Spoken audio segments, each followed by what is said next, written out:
I would like to encourage you. Marami pong pangako ang Panginoon.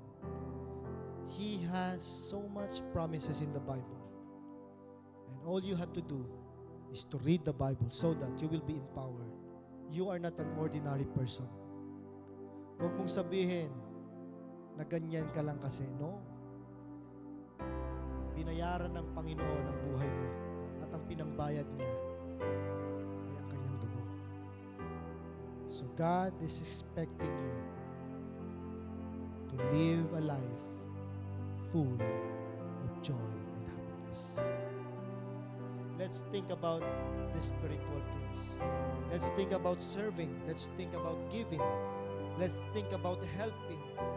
Let's think about prayer, reading the Bible, having a personal relationship with Him. Mas lalo tayong tumibay sa ating pananampalataya. Mas lalo nating mahalin ang Panginoon. Mas lalo nating siyang i-share. Share Jesus. Because these things is eternal. What you have right now is temporal. But serving Jesus, sharing His name, is eternal.